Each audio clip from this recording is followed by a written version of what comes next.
Thank you so much. My name is Gene Wu. I'm a simple state rep from Houston. I represent House District 137, which is the southwest part of Houston, which is a largely immigrant community. And I'm also just happen to be the minority leader in the Texas House.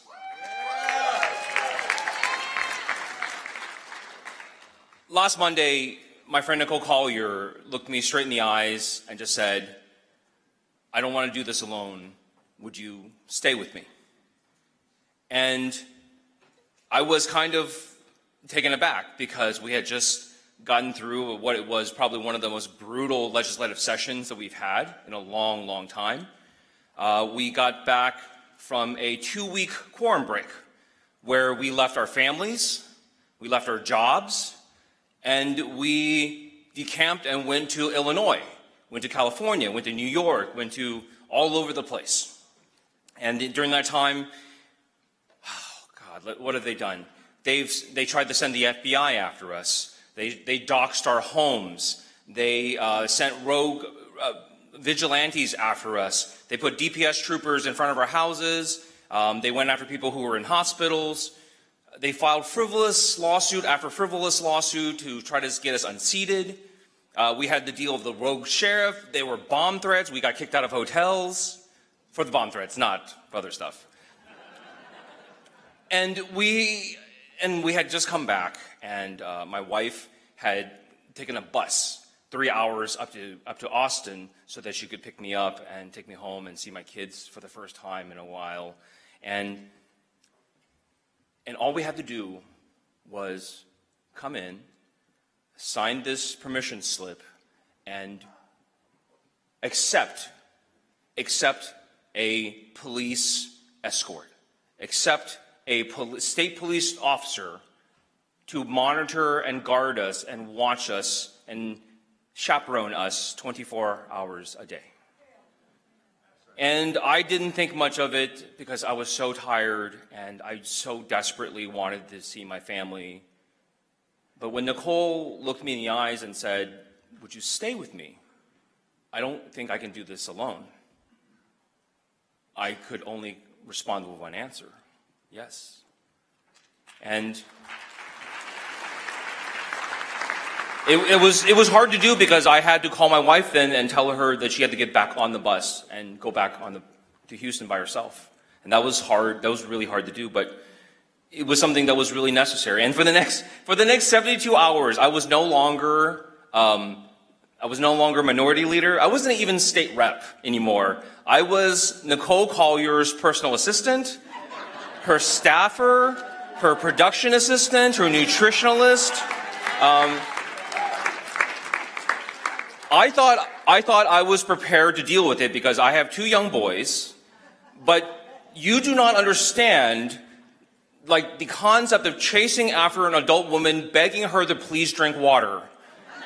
And to remind her, this is the 4th time I've reheated your oatmeal, please eat it. But here's the thing, she did hours and hours and hours of interviews, interview after interview after interview. I mean, like, I was tired just watching her. But what people didn't see was there was a lot of people behind her who helped out, including myself, because staff weren't allowed onto the House floor then. And it just reminded me of my time with Chair Martin. Because that conversation where Nicole looked me in the eyes and asked me to help her, I had that same conversation with Chair Martin. And in fact, I know exactly where I was the moment I made that ask, because I had been dreading this phone call for weeks. But I knew this is something that we had to have if we were to make this successful. We needed the DNC support. We needed Chair Martin's support. And I remember exactly where I was because for whatever reason, I was doing a tour down in South Texas in the RGV, and I was actually standing at the border wall. I was standing at the Texas-Mexico border wall having this very surreal conversation with the chair of the DNC talking about how do we save democracy? How do we save our nation? And I don't know if you can tell, but I'm kind of a nervous, awkward person to begin with. And so these conversations, these phone calls never, they're always kind of like, I'm just stammering my way through the call. And so I finally get to my first ask. I'm like, oh, okay, would you do this for us? And he just said, yes, we'll take care of it. I'm like, oh, that was easy?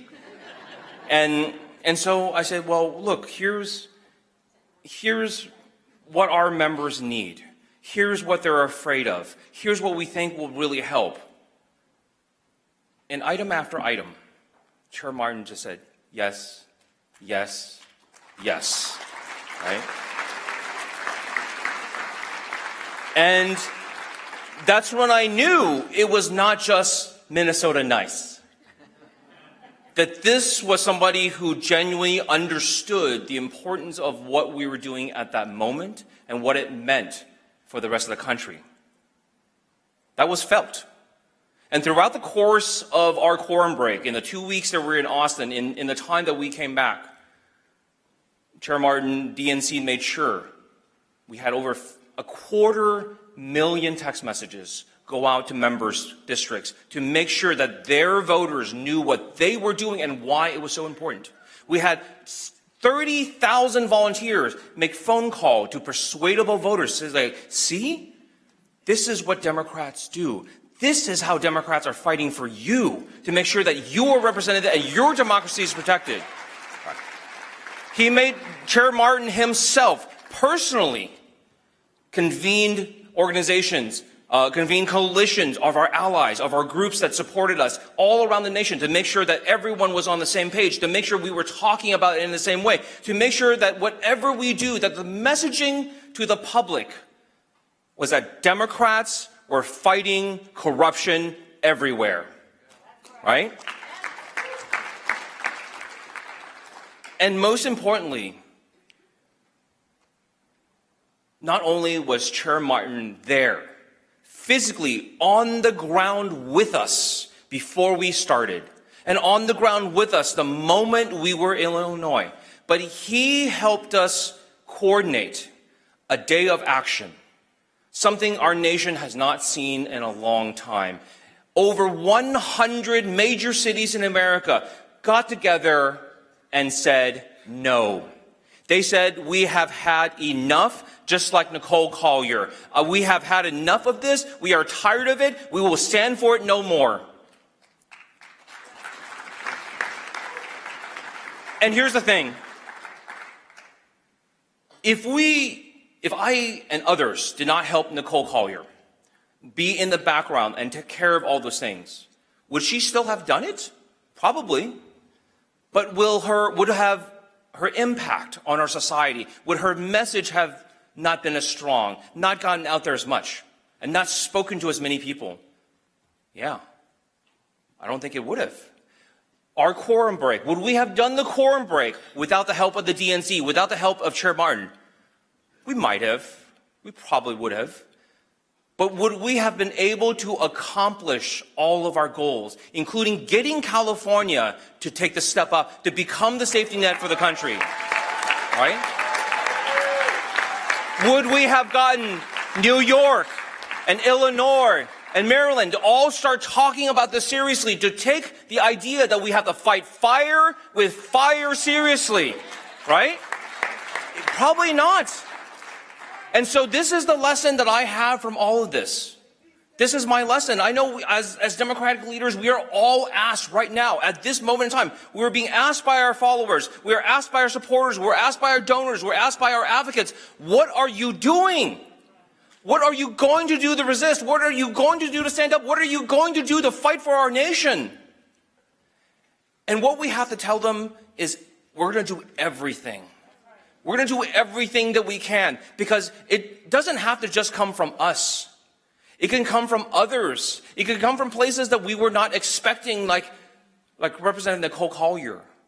But the fact that those acts of resistance exist also means that we have to be ready to support them. To not say, we are not the stars here. We are going to make sure that their message and their story and what they're trying to do is amplified and goes out to the public and sparks the hearts of Americans. That's what we need to do. And that's what we hope we keep doing Chair Martin, on behalf of the state of Texas, on behalf of House Democrats in Texas, thank you so much for your support to the DNC, to everybody here who supported us. Thank you so much. We appreciate it. And I'm going to say this. What we are doing is igniting the hearts of Americans to remind them that what makes America great is us.